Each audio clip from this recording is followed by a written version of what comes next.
स्वागत है, वेलकम। आपका बहुत बहुत स्वागत है मेरे न्यू यूट्यूब चैनल पर जिसका नाम है द हब ऑफ नॉलेज। जैसे कि मैंने आपको मेरे पहले लेक्चर में बताया था कि हम आज से अपने नए सब्जेक्ट को स्टार्ट करने वाले हैं। ठीक है, मैंने आपको बताया था कि मैं आपको जनरल स्टडीज़ के बारे में पढ़ाऊंगा और आज से हम स्टार्ट करने वाले हैं अपने नए सब्जेक्ट को जिसका नाम है इंडियन पॉलिटी। ठीक है, इंडियन पॉलिटी के बारे में सबसे पहले कुछ भी जानने से पहले हमें पॉलिटिकल साइंस क्या होता है इसके बारे में थोड़ा सा ब्रीफली जानना इम्पोर्टेंट होता है, क्योंकि इंडियन पॉलिटी के पहले इंडियन पॉलिटी का कंसेप्ट कहाँ से आया। हाँ, इंडियन पॉलिटी का जो कंसेप्ट है वो कहाँ से निकल कर आया होगा, पॉलिटिकल साइंस से, ताकि यही एक कोर सब्जेक्ट है, इससे ही निकल कर इंडियन पॉलिटी आया। इंडियन पॉलिटी एक अपने इंडिया के लिए ही लिमिटेड है, इंडियन पॉलिटी एक इंडिया के लिए ही लिमिटेड है, इसका एजुकेशन का मतलब दायरा, इसका पढ़ाई का दायरा। लेकिन पॉलिटिकल साइंस मतलब इस सब्जेक्ट के बारे में पूरी होलिस्टिक स्टडी इसमें की जाती है। जैसे पॉलिटिकल साइंस में बहुत सारी थेरीज रहेंगी, ठीक है, बहुत सारी थेरी रहेंगी, डॉक्ट्रिन्स रहेंगी, एक्सेट्रा। ज़्यादा कुछ डिटेल में नहीं जाऊँ क्योंकि हमें कुछ पेज वगैरह नहीं करना है, लेकिन पॉलिटिकल साइंस में कैसा कि सब्जेक्ट के बारे में एकदम स्टार्टिंग से एकदम ओरिजिन पॉइंट्स है, फ्रॉम बिगिनिंग टू इसका इवोल्यूशन कैसे कैसे होता गया, पहले समय से आज की डेट तक इसका इवोल्यूशन कैसे कैसे होता गया, पॉलिटिकल साइंस का। और इवोल्यूशन करने वाले कौन होंगे, ह्यूमन से होंगे ना। ठीक है, आपके जैसे मेरे जैसे कुछ ह्यूमन से होंगे जिनके दिमाग में कीड़ा आया होगा कि यार ये सिस्टम कैसे क्रिएट हुआ होगा। एक बॉडी है, कुछ कंट्री है, उसको गवर्न करना है, उसको हमें चलाना है, तो सिस्टम कैसा रहना चाहिए उसको गवर्न करने के लिए, कि जिससे कि वो कंट्री एक अच्छे से गवर्न हो जाएंगी, गवर्न होंगे। ठीक है, सो जो पर्सन है वो अपनी अपनी थियरी आगे लाते हैं, पब्लिश करते हैं, अपने अपने व्यूज देते हैं।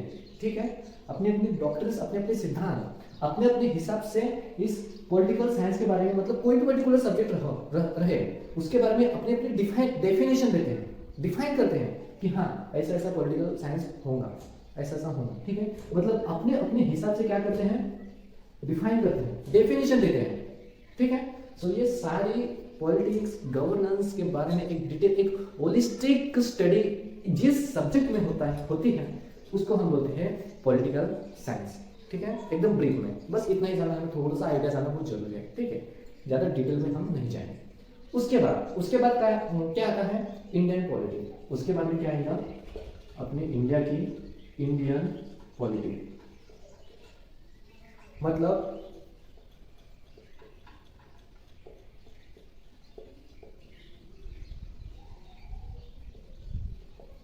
इंडियन पॉलिटी मतलब भारतीय राज्य व्यवस्था, मतलब अपनी जो कंट्री है इस कंट्री को गवर्न करने के लिए, इस कंट्री को गवर्न करने के लिए जो सिस्टम है वो सिस्टम कैसा चलेगा, वो सिस्टम क्या है, सिस्टम के अंदर में क्या है, कैसे गवर्न होता है, क्या कुछ रूल्स है, रेगुलेशंस है, वो इस सिस्टम के बारे में एक पूरी डिटेल्ड में जानकारी, सिर्फ इस कंट्री के लिमिटेड।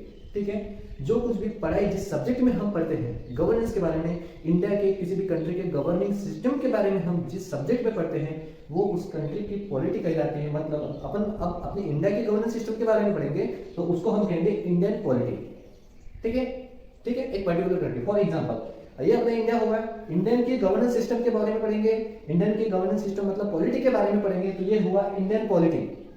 यहाँ पे बांग्लादेश है तो बांग्लादेश के लिए होगा बांग्लादेश की पॉलिटी, श्रीलंका का कुछ उसका सिस्टम होगा गवर्नेंस करने के लिए तो उसकी पॉलिटी होगी, पाकिस्तान का कुछ गवर्निंग सिस्टम होगा वो उसकी पॉलिटी होगी। तो ठीक है, हमें किसके बारे में जानना है, हमें अपने कंट्री के बारे में, अपने इंडियन पॉलिटी के बारे में जानना है। ठीक है, जानने के पहले हमें अपने इंडियन पॉलिटी का जो कुछ भी हिस्टोरिकल बैकग्राउंड है उसे जानना पड़ेगा। आइए हम अपने इंडियन पॉलिटी के हिस्टोरिकल बैकग्राउंड के बारे में जानेंगे।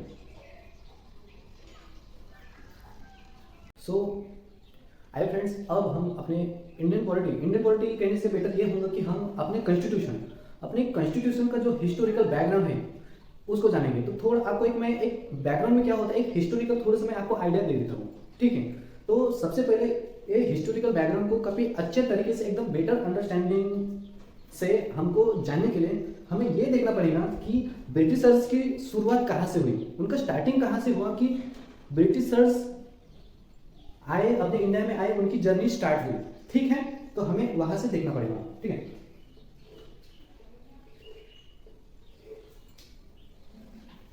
क्या देखने वाले हैं हम? Historical background about Indian polity. Indian polity इसका मतलब हमारी constitution,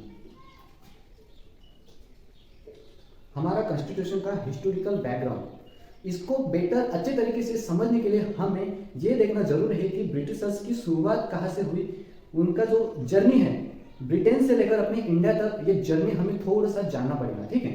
so first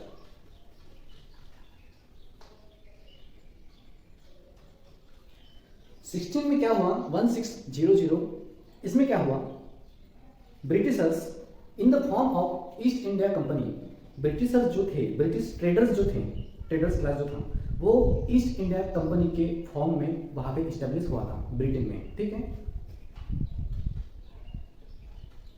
traders east India company, इस ईस्ट इंडिया कंपनी को वहां की जो क्वीन थी उस समय में, उसका नाम था queen Elizabeth one, queen Elizabeth one, इसने चार्टर ग्रांट किया। चार्टर ग्रांट किया मतलब उस कंपनी को इंडिया में ट्रेडिंग करने के लिए अपनी परमिशन दे दी कि आप ठीक हैं, परमिशन दे दी है, आप जाइए और ट्रेडिंग कीजिए। That's mean Queen Elizabeth one has granted the charter and East India Company got exclusive right of trading in India, okay. So यहां से हुई शुरुआत जर्नी की, फ्रॉम ब्रिटेन टू इंडिया, ठीक है। 16 में क्या हुआ, ट्रेडर्स जो ब्रिटेन के जो ट्रेडर्स हैं as a East India company के फॉर्म में उन्होंने अपनी जर्नी इंडिया की तरफ स्टार्ट की। हम किसी और कंट्री का मैं नाम नहीं लूंगा। यहाँ पे जो क्वीन एलिजाबेथ फर्स्ट थी, क्वीन एलिजाबेथ वन, उसने कंपनी को चार्टर ग्रांट किया, मतलब परमिशन दी, ठीक है। सो कंपनी को एक्सक्लूसिव राइट मिल गया इंडिया में ट्रेडिंग के, इंडिया में ट्रेड करने के एक्सक्लूसिव राइट कंपनी को मिल गए, उनके अलावा, ठीक है, कंपनी को राइट मिल गया। सो ये तो फर्स्ट हो गया। सेकेंड, ट्रेडर्स इंडिया में आए और अपना ट्रेडिंग करना चालू करते हैं, ठीक है। सेकेंड बात ये जो महत्वपूर्ण है, ठीक है, 1764 की, ठीक है। आपको पता होगा कि 1764 में क्या हुआ था। 1764 में हुआ था बैटल ऑफ बक्सर, ठीक है, समझ लीजिए, बी मतलब बैटल ऑफ बक्सर, ठीक है। किन किन के बीच में हुआ था बैटल ऑफ बक्सर? जो ईस्ट इंडिया कंपनी का जो हेड था उसका नाम था हेक्टर मुनरो, ठीक है। ईस्ट इंडिया कंपनी का जो हेड था उसका नाम था हेक्टर मुनरो। किसके अगेंस्ट में? किसके अगेंस्ट में? नवाब ऑफ बंगाल, नवाब ऑफ अवध, ठीक है, मीर कासिम,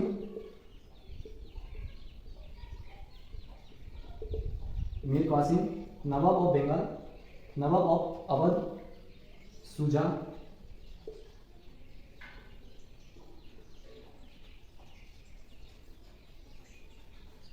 उद्दौला। थोड़ा स्पेलिंग में करेक्शन आ सकता है, ठीक है, लेकिन आप ये समझिए 1764 को बैटल ऑफ बक्सर हुआ। ईस्ट इंडिया कंपनी का जो हेड था हेक्टर मुनरो एंड अगेंस्ट में था मीर कासिम, सुजा उद्दौला, नवाब ऑफ बंगाल, नवाब ऑफ अवध, ठीक है। इसमें बैटल किसने जीता? बैटल किसने विन किया? मुनरो ने। मुनरो ने बैटल विन किया। सो इसका परिणाम क्या हुआ? इसका परिणाम ये हुआ 1765 में कि कंपनी अब तक की जो एक सिर्फ ट्रेडिंग थी, एक ट्रेडिंग मतलब व्यापार करने की एक कंपनी थी, सो उसको अब दीवानी राइट्स भी प्राप्त हुए। दीवानी राइट्स, दीवानी राइट्स का मतलब rights over revenue and civil justice, okay. Company को क्या प्राप्त हुआ? दीवानी राइट प्राप्त हुआ, ठीक है। Diwani rights mean rights over revenue, rights over revenue and civil justice, okay, this is first, this is second. Then third मैं बता सकता हूँ आपको कि 1857 का the great revolt, the great revolt of 1857। अब वो कैसे हुआ, उसको रीजंस क्या थे होने के, क्या क्या उसकी सिचुएशंस हुई, उसकी प्रोसेसिंग क्या हुई, ये मैं आपको यहाँ पे नहीं बताने वाला हूँ, वो तो हिस्ट्री का पार्ट है। लेकिन आप समझिए कि इसका कंक्लूजन क्या निकल गया, कंक्लूड क्या निकल के आया कि 1850 में क्या हुआ, ब्रिटिश का जो अथॉरिटी है, ब्रिटिश अथॉरिटी मतलब ब्रिटेन का क्राउन, उसने क्या किया, कंपनी का जो अधिकार थे इंडिया को गवर्न करने के, इंडिया में ब्रिटिश शासन गवर्न करने का जो अधिकार था, जो पावर्स थे, वो क्राउन ने क्या किया, कंपनी के ऊपर से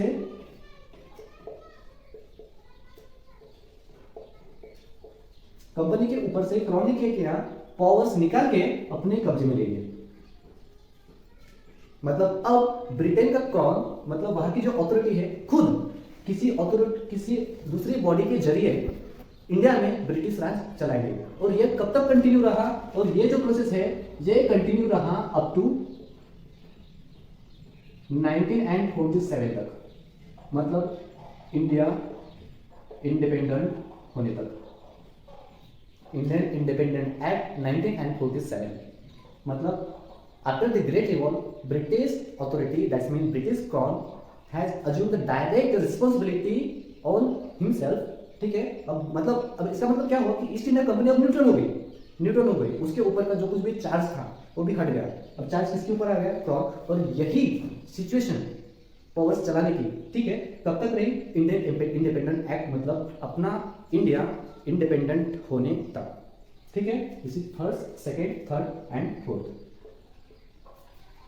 सो 15 अगस्त 1947 इंडिया अपना जो कंट्री है, अपनी जो कंट्री है वो स्वतंत्र हुई, इंडिपेंडेंट हुई। और उसके बाद में हमें अपने कंट्री को अब तक तो अपनी कंट्री को गवर्न कर रहे थे ब्रिटिशर्स, बट अभी तो हम स्वतंत्र हो गए, तो हमें अपनी कंट्री को भी हमें खुद को गवर्न करना है, ना। ठीक है, तो हमें अपनी कंट्री को गवर्न करने के लिए हमारा खुद का कॉन्स्टिट्यूशन होना चाहिए। ठीक है, हमारा खुद का कॉन्स्टिट्यूशन होना चाहिए, तो हमें क्या करना पड़ेगा, अपना कॉन्स्टिट्यूशन बनाना पड़ेगा, अपनी कंट्री के लिए रूल्स एंड रेगुलेशंस लिखना पड़ेगा, bunch of rules, bunch of regulation, जो कुछ भी है अपने कॉन्स्टिट्यूशन लिखना पड़ेगा। और इस कॉन्स्टिट्यूशन को लिखने के लिए हमें जरूरत पड़ेगी कुछ बॉडी की, बॉडी मतलब कॉन्स्टिट्यूशन असेंबली की। सो कॉन्स्टिट्यूशन लिखने के लिए हमने कॉन्स्टिट्यूशन असेंबली का गठन किया, इसके बारे में हम आगे अच्छे से पढ़ेंगे।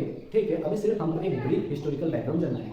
कॉन्स्टिट्यूशन असेंबली, देन 26 जनवरी 1950 को हमारा constitution came into being. Okay, हमारा कॉन्स्टिट्यूशन बनके तैयार हुआ, लागू हुआ।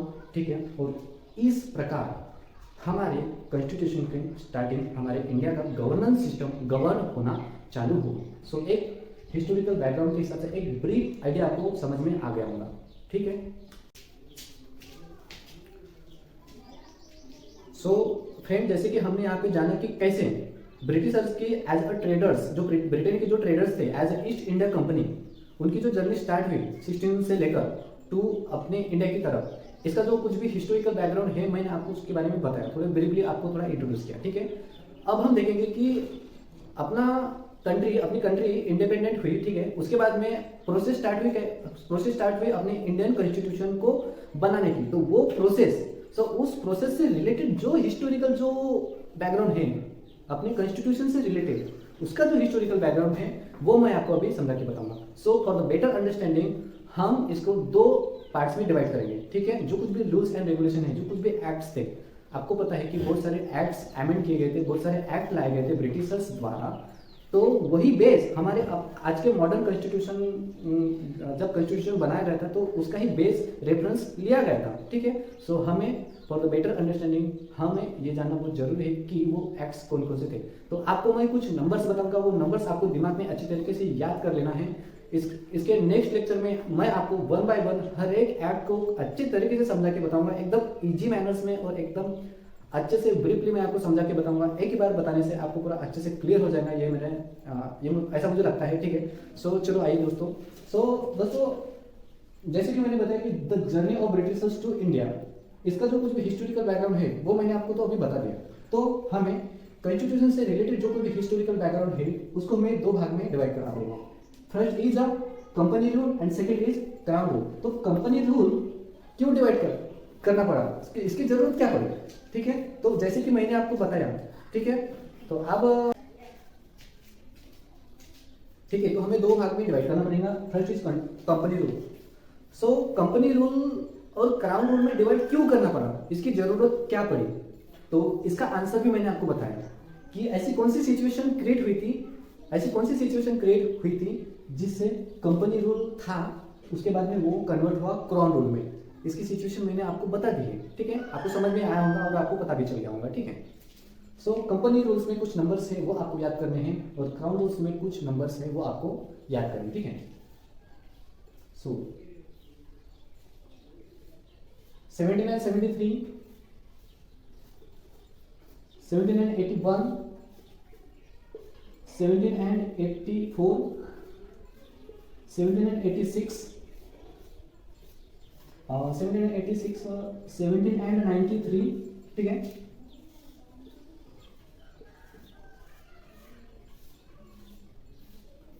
1830, 1833 एंड 1853। सो ये आपको थोड़ी डेट्स, आपको ईयर्स के जो नंबर्स हैं वो आपको थोड़ा याद करना पड़ेगा।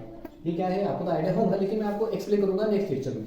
और इस साइड में क्राउन रूल में आपको 1858, 1861, 1892, 1892, 1909, 1919, 1935 एंड लास्ट वन इज 1947। सो ठीक है, ये सारे नंबर्स हैं, ये सारे नंबर्स को आपको अपने माइंड में अच्छी तरीके से याद करना है, याद कर लेना है, ठीक है, आपको फटाफट माइंड में आ जाना चाहिए। सो ये क्या है, कौन सा एक्ट है, कुछ क्या है, इन नंबर्स के बारे में हम अपने नेक्स्ट लेक्चर में जानेंगे, ठीक है। जो कुछ भी एक्ट है, ठीक है, वो नेक्स्ट लेक्चर में हम देखेंगे। सो अब इस लेक्चर में इतना ही। अगर आपको कुछ और भी क्वेरीज है आपकी तो प्लीज़ कमेंट सेक्शन में आप कमेंट कीजिए। अगर आपको वीडियो अच्छा लगा है तो अच्छा लगा हो तो लाइक कीजिए, मेरे चैनल को सब्सक्राइब कीजिए और दोस्तों अपने ज़्यादा से ज़्यादा अपने फ्रेंड्स लोगों को शेयर कीजिए। Do support me, like and subscribe. और जो कुछ भी आपकी सजेशंस है वो प्लीज़ मुझे सजेशन दीजिए, ठीक है। जो कुछ भी इंप्रूवमेंट होंगी वो इंप्रूवमेंट मैं करने की कोशिश करूँगा, ठीक है दोस्तों।